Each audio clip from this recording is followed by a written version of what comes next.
They say in Chicago, you never look the devil in the eye. But what if the devil walks into your workplace wearing a $3,000 suit, holding the hand of the little girl you've been secretly feeding for months? Kate Jenkins was just a waitress at a run-down diner, drowning in debt and trying to survive. She thought she was just being kind to a lonely, mute child. She didn't realize that by giving that little girl a free cookie, she was painting a target on her own back. This isn't a fairy tale. This is what happens when kindness meets the mob. The neon sign of Jerry's all-night diner buzzed with a sound like an angry hornet, a noise Kate Jenkins had stopped hearing 3 years ago. At 5:30 a.m., the diner smelled of bleach, old grease, and the distinct metallic scent of the rain pounding against the pavement of South Wacker Drive. Kate adjusted her apron, hiding the coffee stain near the pocket. She was 24, but her eyes held the exhaustion of someone twice her age, between her mother's medical bills at St. Jude's and the rent on her shoebox apartment in the bad part of town. Sleep was a luxury she couldn't afford. "Order up, Kate. Stop dreaming." Jerry, the owner, a man shaped suspiciously like a potato, slammed a plate of eggs onto the pass. "Coming, Jerry," Kate muttered, swiping the plate. She moved through the motions on autopilot until the bell above the door chimed at exactly 6 a.m. The atmosphere in the diner shifted. It wasn't a drastic change, just a subtle tightening. The regulars, truckers, and insomniacs kept their heads down. A large man in a cheap, ill-fitting suit walked in first. He was on his phone, chewing gum with his mouth open. Following him was a tiny figure. It was the girl. She couldn't have been more than 6 years old. She wore a pristine navy coat that cost more than Kate's car, white tights, and patent leather shoes. But her hair was messily brushed, and her eyes, a striking, piercing blue, were hollow. They sat in the back corner booth, the same spot they had taken every morning for the last 3 weeks. The man, whom Kate had mentally nicknamed the Grunt, didn't even look at the child. He sat down, kept his phone pressed to his ear, and snapped his fingers in Kate's direction without looking up. "Coffee, black, and whatever the kid wants. Make it fast." Kate grit her teeth, forcing a customer service smile that didn't reach her eyes. She walked over, pot in hand. "Good morning," she said, ignoring the man and looking directly at the little girl. "The usual, sweetie?" The girl didn't speak. She never spoke. She just stared at the laminate tabletop. Slowly she gave a tiny nod. "Pancakes with extra strawberries and a hot chocolate," Kate whispered, winking. "Coming right up." This was their ritual. The Grunt paid for plain pancakes. Kate told Jerry to charge for plain pancakes, but back in the kitchen, Kate paid the difference for the strawberries and the hot chocolate out of her own tips. It was $2 a day she didn't have, but looking at that girl was like looking at a ghost. She was too thin, too quiet, and entirely too sad for a 6-year-old. When Kate returned with the food, the Grunt was arguing in hushed, aggressive tones on his phone. "I don't care what Rocco said. The shipment is late. You tell him that." He ignored the child entirely. Kate placed the plate down gently. She had drawn a smiley face in the whipped cream. The little girl looked up. For a second, the hollow look vanished, replaced by a glimmer of childhood wonder. She reached into her pocket and pulled out a napkin. She slid it across the table to Kate, shielding it from the Grunt's view with her arm. Kate palmed the napkin and walked back to the counter before opening it. It was a drawing, done in crayon. It showed a stick figure with yellow hair, Kate, holding a plate, standing next to a small stick figure. A jagged red heart was drawn between them. Underneath, in shaky letters, it said, "Thank you." Kate's heart squeezed painfully in her chest. She looked back at the booth. The girl was eating voraciously, as if it was the only meal she'd get all day. The Grunt was still on the phone, oblivious to the fact that he was guarding a child who was desperate for connection. "Who are you?" Kate whispered to herself, watching them. "And why are you so lonely?" 2 weeks later, the routine broke. It was a Tuesday. and the diner was busier than usual. A construction crew had come in, loud and boisterous, filling the space with laughter and the smell of sawdust. The grunt and the girl were in their booth. The grunt looked hungover. His skin was sallow and he was sweating. He wasn't on his phone today. Instead, he was slumped against the window, eyes half closed. The little girl, Kate had learned her name was Bella from seeing it written on a backpack she carried once, was struggling. She was trying to cut her pancakes, but the knife was too big for her small hands. She slipped. The knife clattered onto the floor with a loud clang. The grunt jolted awake. He looked around wildly, hand instinctively going to the inside of his jacket. When he realized it was just the knife, his fear turned to instant, ugly rage. "You stupid brat," he hissed, loud enough for the nearby tables to hear. He grabbed Bella's thin wrist, hard. "Can't you do anything right? You sit there and you shut up." Bella flinched, her eyes going wide with terror. She didn't cry out. She just froze, a reaction that screamed of conditioned fear. Kate was at the counter, filling sugar shakers. She saw the way his fingers dug into the little girl's skin, the white compression of his grip. Something inside Kate snapped. It was the same feeling she'd had when the debt collectors threatened her mother. A hot, blinding, protective instinct. She didn't think. She didn't consider that this man was likely armed or dangerous. She grabbed the pot of fresh, scalding coffee and marched across the diner. "Let go of her," Kate said. Her voice wasn't loud, but it was steady. The grunt looked up, sneering. "Mind your business, sweetheart. Go pour coffee." "I said," Kate stepped closer, invading his personal space. "Let go of her arm. Now." The diner went quiet. The construction workers stopped laughing.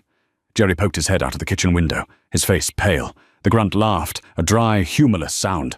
"You know who I work for? You know who this kid is? You're making a mistake." "I don't care if you work for the Pope," Kate said, her voice dropping an octave. "She is a child. You are hurting her. If you don't let go in the next 3 seconds, I'm going to pour this entire pot of boiling coffee into your lap. And I promise you, I won't miss." She tilted the pot slightly. Brown liquid dripped from the spout, sizzling as it hit the table. The grunt looked at the steaming pot, then at Kate's eyes. He saw something there that unsettled him. He wasn't used to civilians standing up to him. He was used to fear. He released Bella's wrist. Bella immediately pulled her arm back, rubbing the red marks left behind. She looked at Kate with total awe. "Get out," Kate said. "You're crazy," the grunt spat, standing up. He towered over her, trying to regain dominance. "You have no idea what you just did." "I said get out," Kate repeated. "Leave the kid to finish her breakfast. You wait outside." The grunt looked around. The construction workers were now watching him closely, a few of them standing up. He realized he was outnumbered. He sneered, adjusted his jacket, and pointed a thick finger at Kate. "You're dead, girl. You hear me? You're done." He stormed out of the diner, the bell chiming violently behind him. He stood on the sidewalk, lighting a cigarette, pacing like a caged animal, watching them through the glass. Kate let out a breath she didn't know she was holding. Her hands were shaking so badly the coffee in the pot rippled. She set it down and looked at Bella. "Are you okay?" Kate asked softly, crouching down to be at eye level. Bella nodded. She reached out and touched Kate's hand with her cold fingers. Then, for the first time in 3 weeks, she opened her mouth. "Daddy," Bella whispered. Her voice was raspy from disuse. "Daddy will be mad." "At you?" Kate asked, horrified. Bella shook her head. "At him." She pointed to the window. "And at you." Kate forced a smile. "Don't you worry about me, kiddo. I can handle bullies." Kate was wrong. She couldn't handle what was coming. 10 minutes later, 3 black SUVs screeched to a halt in front of the diner, boxing in the grunt's car. The grunt dropped his cigarette, his face draining of color. The door of the lead SUV opened. The man who stepped out didn't look like a grunt. He didn't look like a generic thug. He looked like power personified. He was tall, over 6'3", wearing a charcoal Italian suit that fit him like a second skin. He had dark hair, slightly graying at the temples, and a scar running through his left eyebrow. He didn't yell. He didn't run. He walked with a terrifying, predatory calm towards the grunt. Kate watched through the window, frozen. The man spoke to the grunt for less than 5 seconds. The grunt fell to his knees, sobbing, pleading. 2 other men, dressed in black, stepped out of the second SUV, grabbed the grunt, and dragged him towards the 3rd car. The man in the charcoal suit turned. He looked at the diner. He looked at Kate. Then he began to walk towards the door. 4 bodyguards flanked him, moving in a diamond formation. "Kate," Jerry whispered from the kitchen window, his voice trembling. "Hide. That's Dante Ricci. That's the head of the Chicago outfit." Kate couldn't move. She stood next to Bella's booth, her hand resting on the little girl's shoulder. The bell chimed. Dante Ricci walked in. The air in the room seemed to vanish. He didn't look at the customers. He didn't look at Jerry.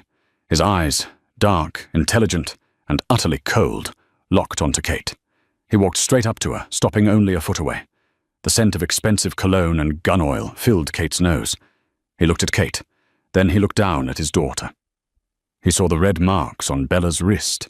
His jaw tightened, a muscle feathering in his cheek. He looked back at Kate. "You," he said. His voice was deep, smooth, and terrifyingly calm. "You're the one who threatened my employee with a pot of coffee." Kate swallowed hard, her heart hammering against her ribs like a trapped bird. But she looked at Bella, who was shrinking into the seat, and she found her voice. "He was hurting her," Kate said. Dante tilted his head slightly. "And you thought it was wise to intervene?" "I don't care who he is," Kate said, her voice shaking but defiant. "And I don't care who you are. Nobody hurts a child in my section." Silence stretched for an eternity. The bodyguards behind Dante shifted, hands near their waistbands, waiting for a signal.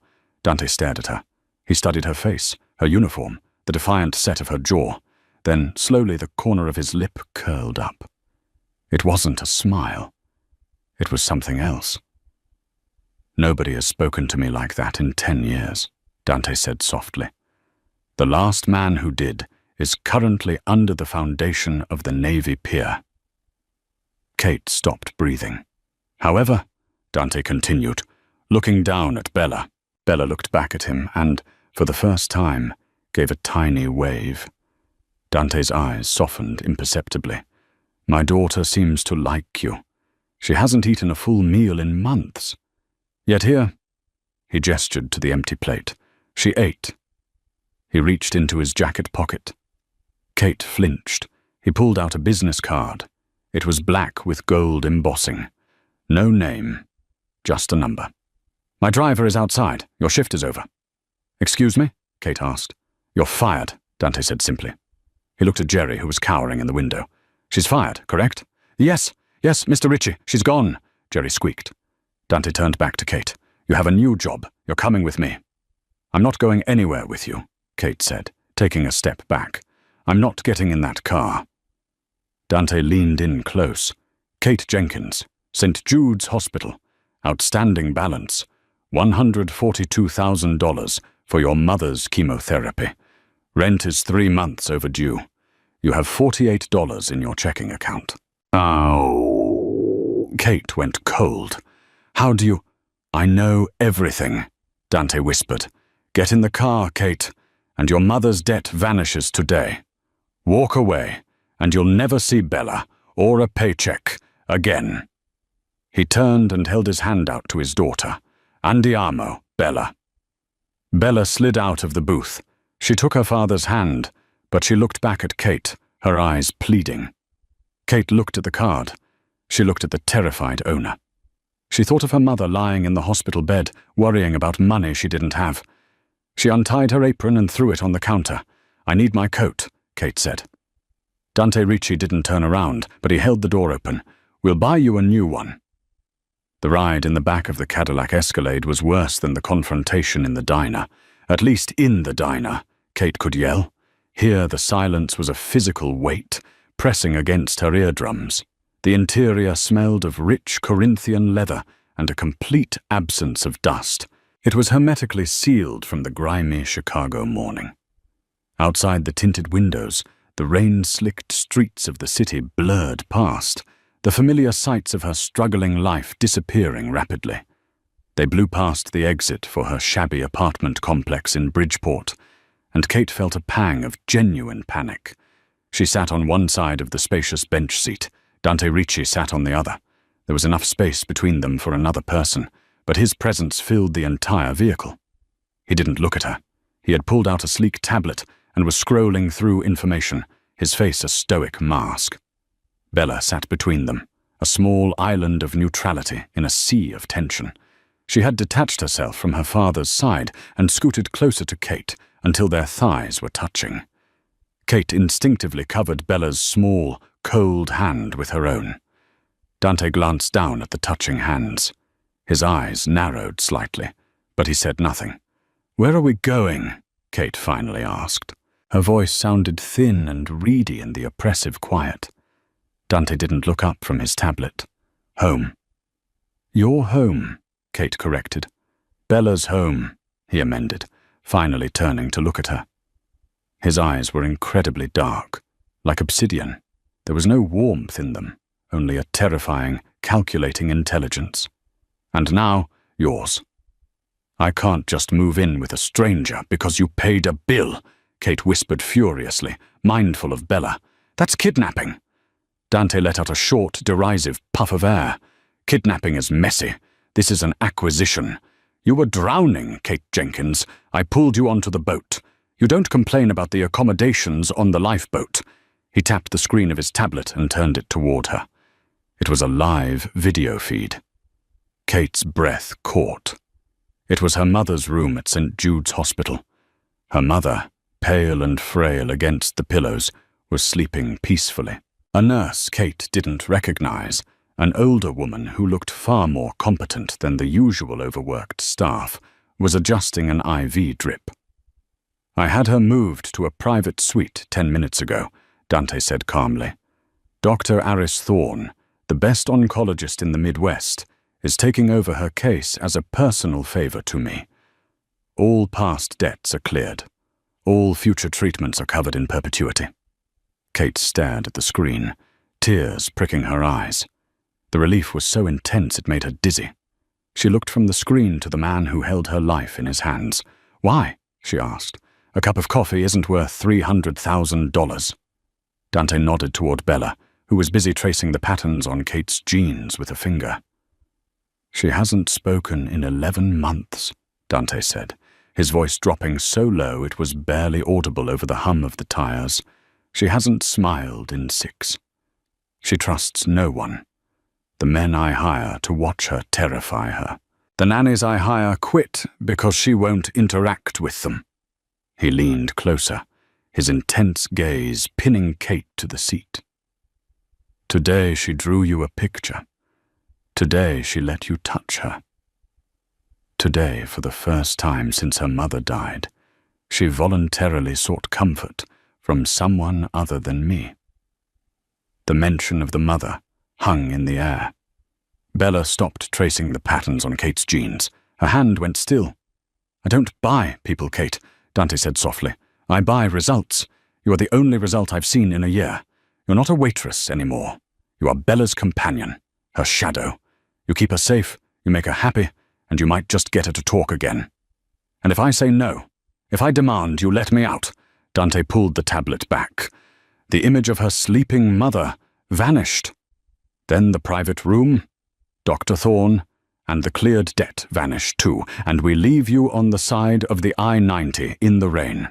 Your choice. It wasn't a choice. It was absolute leverage. Kate looked down at Bella's small hand still resting under hers. She thought about the grunt squeezing that tiny wrist. "Fine," Kate whispered. "I'm in." The city skyline had long since receded behind them. They were entering the realm of old money, the North Shore suburbs, where houses were estates and driveways were quarter-mile-long asphalt ribbons hidden behind 12-foot limestone walls. The SUV slowed and turned off the main road toward unparalleled iron gates. A guard booth, manned by 2 men holding assault rifles across their chests, flanked the entrance. They nodded respectfully as the Escalade approached, and the gates swung open silently. They drove up a winding path lined with mature oak trees that blocked out the sky. The house that emerged at the end of the drive wasn't a house. It was a fortress disguised as a French chateau. It was massive, built of grey stone, with turrets and endless, towering windows that reflected the grey sky like unblinking eyes. It was beautiful, cold, and utterly intimidating. "Welcome to Highwood Manor," Dante said as the car stopped on the circular, cobbled driveway. Before the driver could open her door, Bella scrambled across Kate's lap and tugged on the handle. She jumped out and stood on the wet stones, looking back at Kate, waiting. Dante got out on his side. He stood tall, adjusting his cuffs, looking at the massive structure as if he owned every brick, which he did. Kate stepped out into the cold drizzle.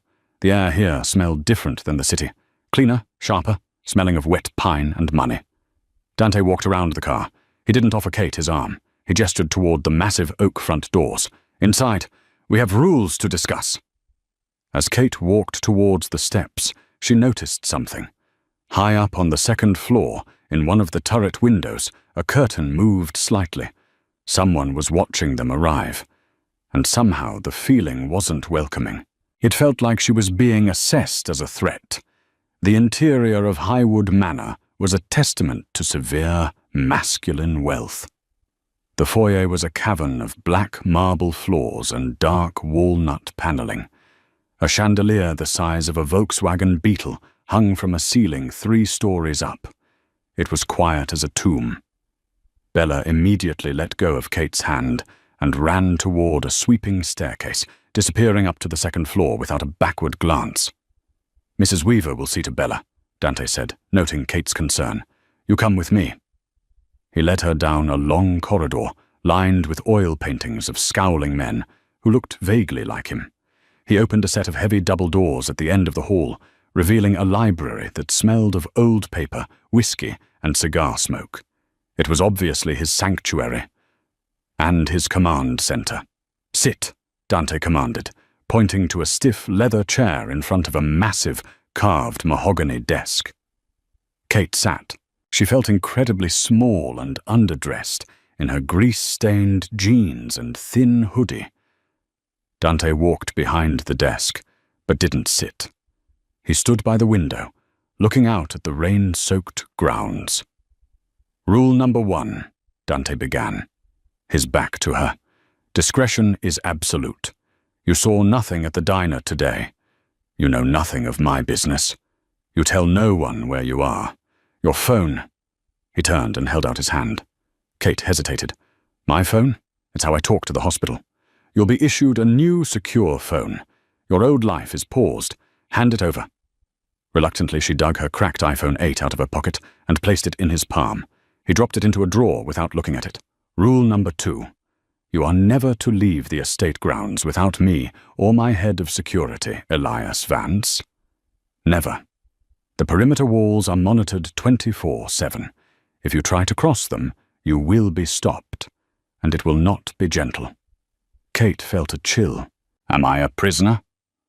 Dante leaned forward, placing both hands on the desk. The proximity was overwhelming. "You are a very expensive, very necessary asset that I am protecting. The world outside those walls is dangerous for Bella.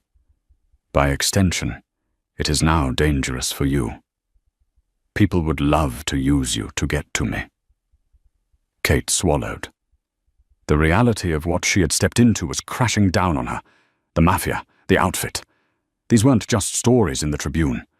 "Rule number 3, Dante continued, his voice softer now, but no less intense. "You are here for Bella. Only Bella. You are not here to fix me. You are not here to be my friend. You are not here to play house.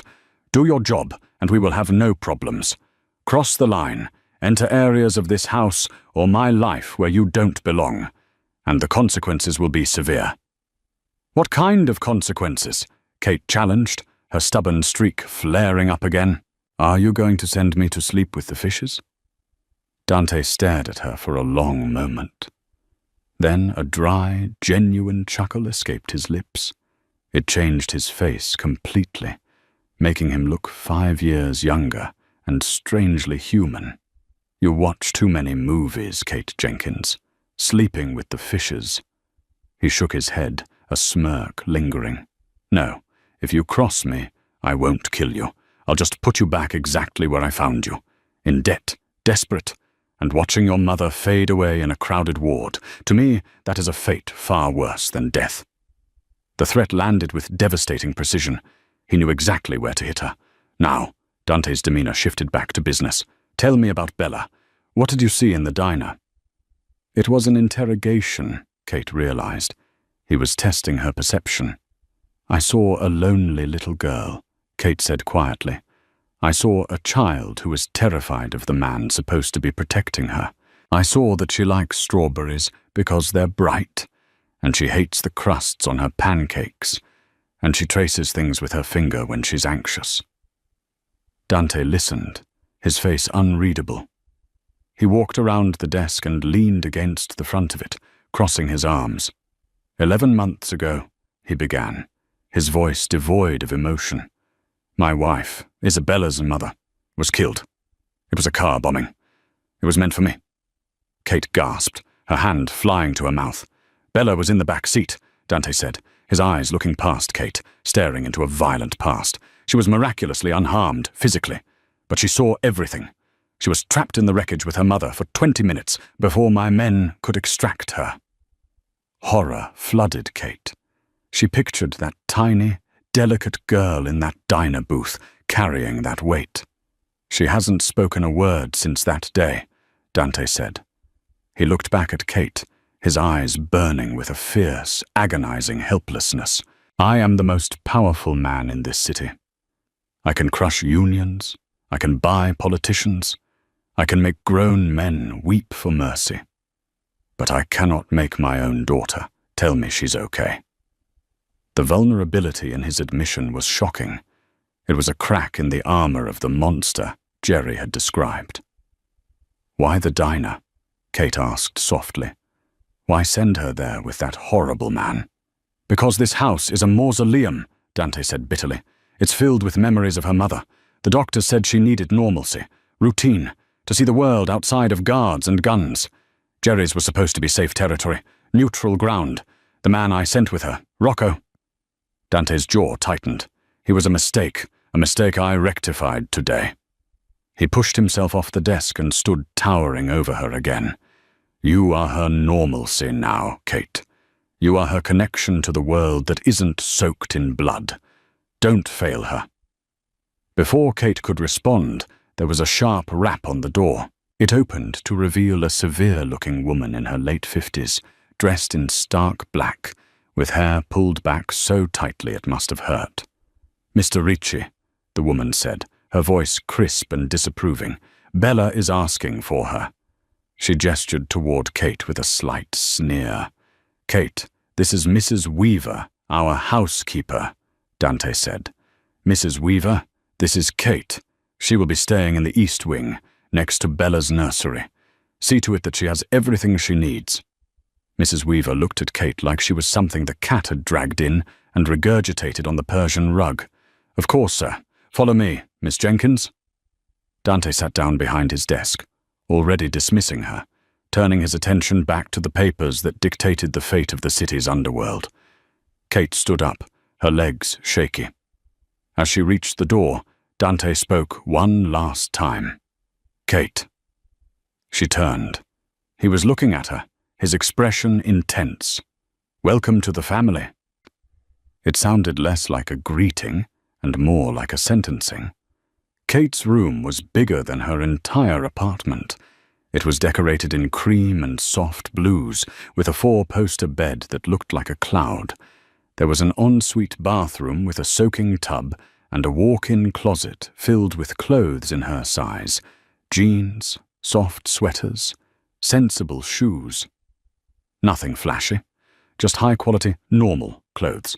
It was a gilded cage. Mrs. Weaver had given her the tour with icy efficiency. The east wing was Bella's domain. The west wing was Mr. Ritchie's and forbidden. The basement level, where the security team and staff quarters were, was also off-limits. Kate changed out of her diner uniform and into a soft grey cashmere sweater and jeans. She felt like an imposter in the expensive fabric. She found Bella in her room, a vast space filled with every toy imaginable, none of which looked played with. Bella was sitting on a window seat, staring out at the relentless rain. When Kate entered, Bella turned. Her face lit up. It was a small thing, just a brightening of the eyes, but after Dante's story, it felt like a massive victory. "Hey, sweetie," Kate said softly, sitting on the edge of the window seat. "Quite a house you got here. I think I need a map to find the bathroom." Bella didn't smile, but she leaned her head against Kate's shoulder. They sat like that for an hour, watching the rain drown the estate. Kate realized with a pang of sadness that this was what Bella needed most, just someone to be there, without demanding anything. Dinner was served in Bella's room by a silent maid. Dante did not join them. By 9 p.m., Bella was rubbing her eyes. The bedtime routine was difficult. Bella seemed terrified of changing into pajamas, terrified of the act of getting into bed. "It's okay," Kate soothed, helping her change into a silk nightgown. "I'm right here. My room is next door. I'll leave the door open." Bella frantically shook her head. She grabbed Kate's hand and pulled her towards the bed. She pointed at the space beside her. "You want me to stay?" Kate asked. Bella nodded vehemently. Kate hesitated. She didn't know the rules about this, but looking at Bella's wide, panicked eyes, she couldn't refuse. She kicked off her shoes and lay down on top of the ornate duvet next to the little girl. Bella immediately curled into her side, burying her face in Kate's sweater, breathing in the scent of diner coffee and cheap shampoo that still clung to Kate's hair. Within minutes, Bella's breathing evened out into sleep. Kate lay awake, staring at the unfamiliar ceiling shadows. The silence of the great house was heavy. It felt pregnant with secrets. Dante's story about the bombing replayed in her mind, the horror of it. No wonder the man was so protective, so intense. He was guarding a shattered child. Around 2 a.m., thirst woke Kate up. Her throat was parched. She carefully untangled herself from Bella, who whimpered slightly but didn't wake. Kate crept out of the room. The hallway was dim, lit only by low wattage sconces. Mrs. Weaver had said there was a kitchenette at the end of the hall, used for Bella's snacks. Kate found the kitchenette and poured a glass of water from the tap. As she drank, she noticed a door slightly ajar across the narrow hallway. It wasn't a bedroom door. It looked more like a closet. Curiosity, that dangerous cat, prodded her. She shouldn't. Rule number 3, stay in her lane. But the house was asleep, and the door was just barely open. Kate pushed it open gently. It wasn't a closet. It was a small, windowless room. The air inside was stale. It looked like a storage room for things that didn't fit the manor's aesthetic. There were cardboard boxes stacked high, but on a small table in the corner sat a sophisticated piece of technology. It was a monitor, casting a pale green glow in the dark room. Kate stepped closer. The monitor was split into 4 screens. They were live camera feeds. Top left, Bella's room. Kate saw Bella sleeping, saw the indentation on the bed where she had just been lying. Top right, the hallway Kate had just walked down. Bottom left, the front gate. Bottom right, a view from high up, looking down at the bed in Kate's new room. Kate's blood ran cold. He was watching them, not just the guards. He was watching. The camera in her room felt like a violation so profound it made her nauseous, but it was what was taped to the wall next to the monitor that stopped her heart completely. It was a drawing on crumpled notebook paper, done in crayon. It was the same style as the one Bella had given her in the diner. This drawing was chaos. Red and black crayon scribbled violently. A crude drawing of a car engulfed in orange flames. A large stick figure lying next to it, covered in red. And standing next to the burning car was another stick figure, a tall man, dressed in black. Bella had drawn a speech bubble coming from the man's mouth. Inside the bubble, in jagged, angry letters, it said, "Silence." Kate stared at the drawing, her breath catching in her throat. Dante had told her Bella witnessed the bombing that killed her mother. He had said it was an attack by his enemies. But Bella's drawing told a different story. A child's interpretation of a trauma. The man in black wasn't helping. The man in black was demanding silence. Was it Dante in the drawing? A floorboard creaked in the hallway behind her. Kate spun around, dropping her glass of water. It shattered loudly on the stone floor. Standing in the doorway of the small room, illuminated by the eerie green light of the surveillance monitors, was Dante Ricci. He was wearing a silk dressing gown over pajama pants. His face was a mask of terrifying stone. His eyes moved from the shattered glass on the floor to the monitor showing Kate's empty bed, and finally, to the drawing taped on the wall. When he looked back at Kate, his eyes were dead. "I told you there were rules, Kate," he whispered, and the sound was more frightening than any shout. "I told you not to cross the line." He took a step into the small room, closing the door behind him, sealing them inside with the secrets.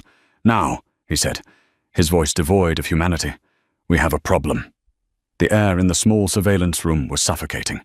Dante stood so close that Kate could feel the heat radiating from his chest, smell the faint, iron-tinged scent of aggression that clung to him. "Answer me," Dante said, his voice a low rumble. "What do you think that drawing means?" Kate pressed her back against the cold wall, her heart hammering a frantic rhythm against her ribs.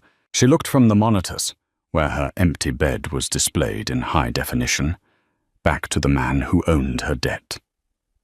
"I think—" Kate's voice shook, but she forced the words out. "I think she saw the man who killed her mother, and in her drawing, he's telling her to be silent. And—" she took a jagged breath. "The man in the drawing is tall. He's dressed in black, just like you." Dante's eyes widened slightly. For a moment she thought he might strike her. The violence in him was a palpable thing, a coiled spring. But then the tension in his shoulders slumped. He let out a harsh, bitter laugh and stepped back, running a hand through his dark hair. "You think I killed Elena?" He looked at the drawing again, his expression shifting from anger to profound grief. "You think I would destroy the only thing in this world that made me human?" He reached out and tapped the drawing. Specifically, he tapped the hand of the stick figure in black. "Look closer, Kate. You're a waitress. You notice details. What is on the hand?" Kate squinted in the green light of the monitors. Bella's crayon work was crude, but there was a distinct detail she had missed before. On the right hand of the stick figure, there was a blob of purple. "A ring?"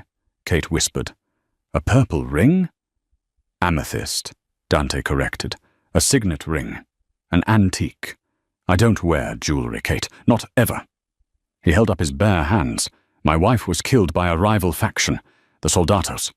But they couldn't have gotten close enough to plant that bomb without help. Someone inside my organization, someone close to me, let them in. They betrayed me. They killed my wife, and they terrified my daughter into silence." He turned back to the monitors, his face bathed in the ghostly glow. "That is why I watch, Kate. That is why there are cameras in the halls, in the kitchen, and yes, in your room. I am not a pervert. I am a man hunting a ghost. I am looking for the person who wears that ring. I am looking for the traitor who sleeps under my roof." Kate felt a wave of shame wash over her, followed immediately by a chill of terror. "You think the traitor is still here?" "I know he is," Dante said grimly. "The attempts on my life haven't stopped. They've just become more subtle. Poison in my drink last month. Brake lines cut the month before. Whoever it is, they are patient, and they are waiting for me to slip." He turned to her, his eyes intense. "Now do you understand? I brought you here because Bella chose you, but I am keeping you here because you are the only person in this house I know isn't the traitor. You're a stranger. You have no history with the outfit. You are the only variable I can trust." He took a step closer again, But this time the threat was gone, replaced by a desperate intensity. He reached out, his fingers grazing her chin, tilting her head up. The touch sent a jolt of electricity straight to Kate's core. "I need you to be my eyes, Kate." Bella sees things she can't say. She draws them. But she hides the drawings from me because she thinks I'm angry. She thinks I blame her. His voice broke. "She gave that drawing to you. She trusts you. Help me find the man with the amethyst ring, and I swear to you, I will give you the world." Kate looked into the eyes of the monster and saw a grieving husband. She realized then that she wasn't just fighting for a little girl's voice. She was fighting a war she didn't understand. "Okay," she whispered. "I'll help." Dante's thumb brushed her cheek, a lingering, rough caress. "Go back to bed. And Kate, lock your door." The next morning, the atmosphere in Highwood Manor had shifted. The rain had stopped, leaving a heavy grey fog that clung to the estate grounds. Kate moved through the day with heightened senses. Every member of the staff became a suspect. Was it the gardener, the chef, Mrs. Weaver? She found herself staring at everyone's hands, looking for the purple flash of an amethyst ring. Bella was in better spirits. Kate had convinced her to come down to the solarium, a glass-walled room filled with exotic plants. They were potting succulents. "You know," Kate said casually, patting soil around a small cactus, "my dad used to wear a big, funny ring. It had a tiger on it." Bella paused, her hands covered in dirt. She looked at Kate with those wide, intelligent eyes. "Did the bad man have a ring like that?" Kate asked gently. Bella went still. She looked around the room, checking the corners. Then she reached for a small stick she was using to dig. In the dirt of the potting bench, she drew a circle. Inside the circle, she drew a shape. It wasn't just a ring. It was a crest, a bird, a hawk or an eagle. Kate's heart raced. She memorized the shape. "Kate, Bella." The voice made them both jump. It was Elias, the head of security. He was standing at the doorway of the solarium, smiling. He was a handsome man, blonde and athletic, always polite. "Mr. Ricci asked me to check in on you. Everything secure?" Elias asked, walking into the room. "We're fine," Kate said, wiping her hands on a rag. She felt a sudden, instinctive need to shield Bella. "Just gardening." Elias nodded. He walked closer, looking at the plants. "My grandmother loved gardening. She had these massive hydrangeas." He reached out to touch one of the leaves of the plant Bella was working on. As he did, his sleeve rode up. Kate stared. He wasn't wearing a ring. His hands were bare. But on his right wrist, just below the cuff of his tactical shirt, there was a tan line, a band of pale skin where a large, thick ring had been worn for years and recently removed. And on the inside of his forearm, there was a tattoo. A black hawk. The breath caught in Kate's throat. The drawing in the dirt wasn't a ring design. It was the tattoo Bella had seen on the man's arm when he raised his hand to silence her. The man in black. Elias always wore black tactical gear. Elias saw Kate looking at his arm. He saw the pale band on his finger. Then his eyes flicked to the dirt on the table, where Bella's crude drawing of the hawk was still visible. The smile didn't leave his face, but his eyes went dead. "Smart kid," Elias said softly. "Too smart." Kate grabbed Bella and shoved her behind her back. "Run, Bella, run to your dad." "I don't think so," Elias said. He reached for his radio. "Team B, the package is compromised. Initiate Protocol 0. Take them out. I'm going for the boss." "No," Kate screamed. She grabbed a heavy ceramic pot and hurled it at Elias. He dodged it easily, laughing. "You think you can stop me, Waitress? I've been planning this coup for 2 years. The Ricci bloodline ends today." He lunged for them. Kate didn't think. She tackled him.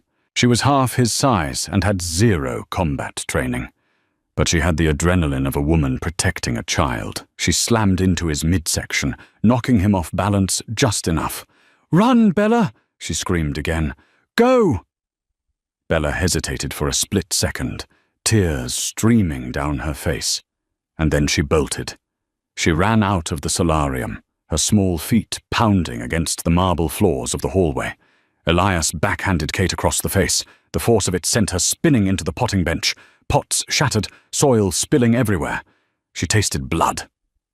Elias straightened his jacket, looking at her with disgust. "Don't worry, I'll deal with the brat. Then I'll come back for you." He drew a silenced pistol from his holster and walked calmly out of the room, following the little girl. Panic, cold and sharp, flooded Kate's system. She spat blood onto the floor and scrambled to her feet. She had to get to Dante. She had to warn him. The house was in chaos. Alarms were blaring, a high-pitched, rhythmic wail. She could hear gunfire echoing from the west wing. The loyal guards were fighting the traitors. Kate ran. She ran barefoot through the corridors, slipping on the polished floors. She needed a weapon. She grabbed a heavy brass candlestick from a hallway table.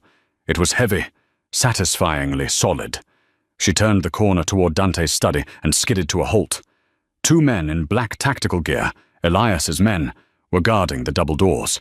They had their backs to her, focused on shooting into the study. Dante was pinned inside. Kate gripped the candlestick. She wasn't a killer. She was a waitress from the south side.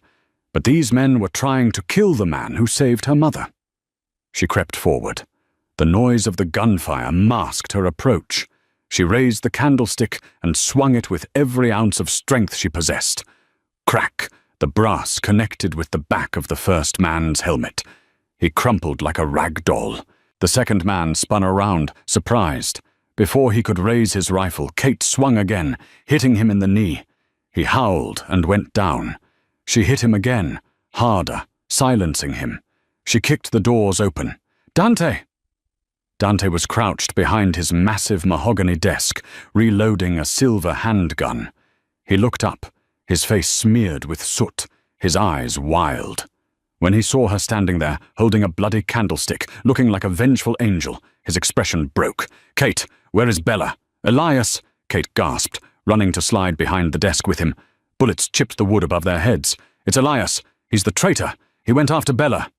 Dante's face turned into a mask of pure demonic rage. "Elias? He has a hawk tattoo," Kate panted. "Bella drew it. He went towards the nursery." Dante stood up. He didn't care about the cover fire anymore.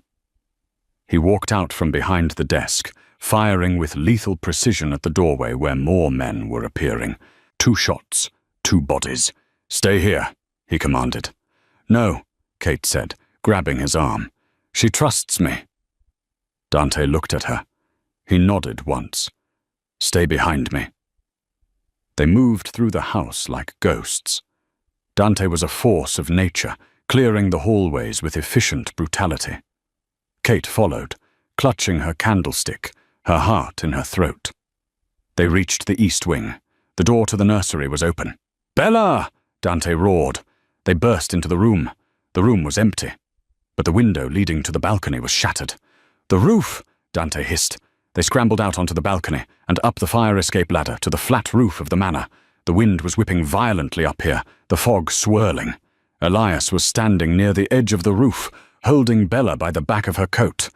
Bella was kicking and screaming, but her voice was lost in the wind. Elias held his gun to her head. "Stop!"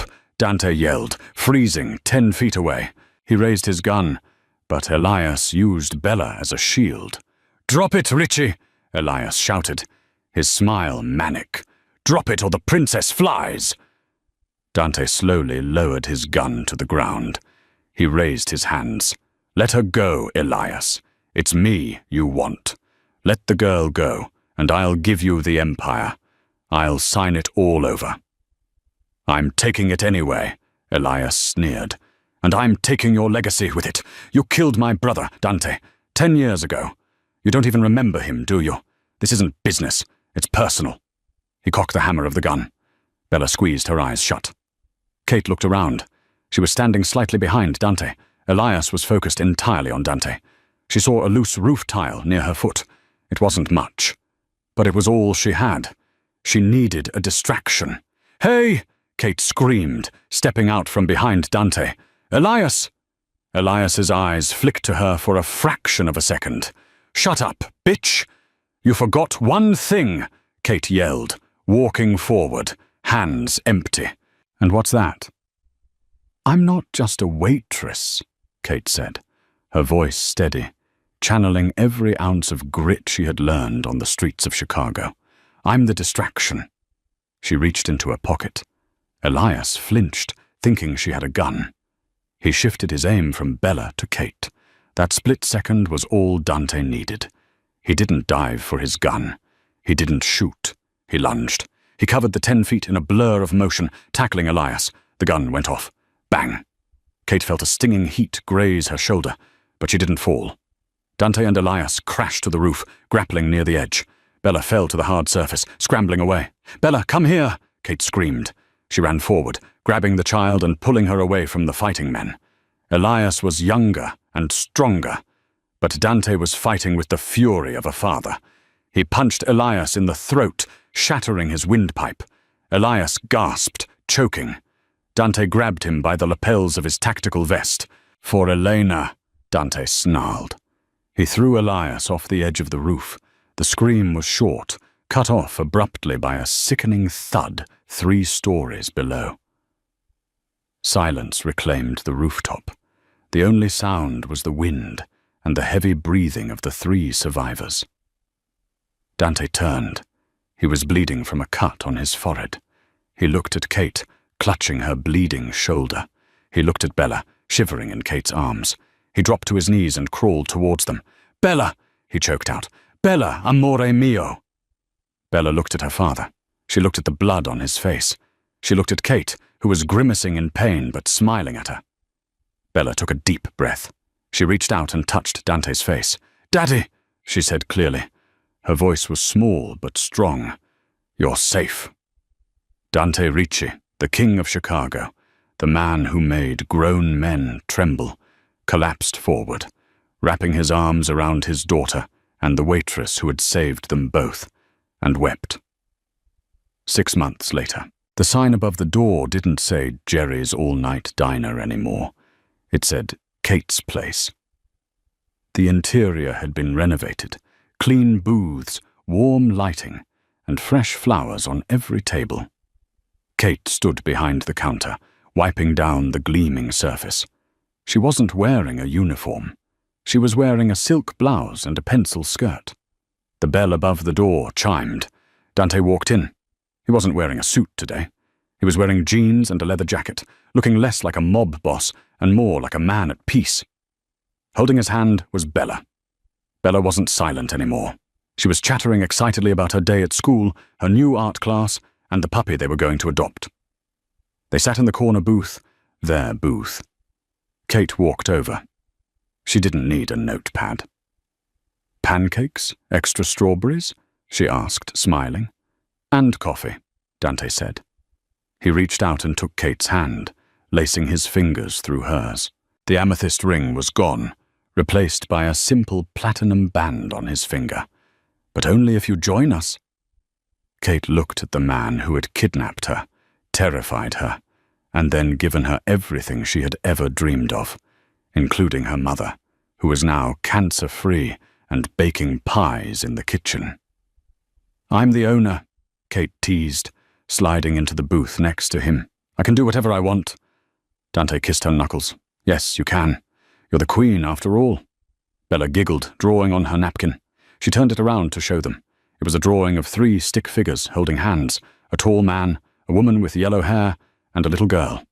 Underneath, it read, "Family." Kate leaned her head on Dante's shoulder. The rain outside was soft now, washing away the grime of the city, leaving everything new. And that is the story of how a single act of kindness in a diner changed everything.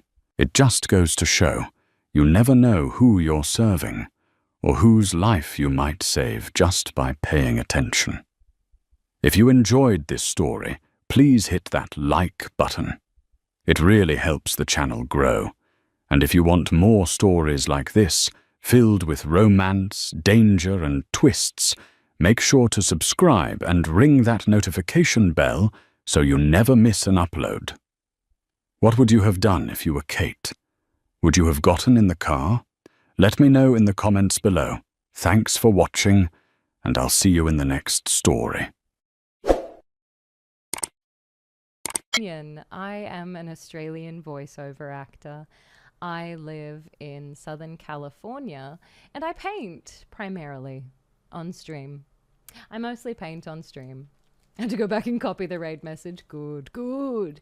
It's a really good raid message. I understand the need. Oh my god. Wades on Wades. Sophie, I would love to, although it is 3 a.m., so if you have to get out of here, I completely understand. Thank you for dropping your friends off with us.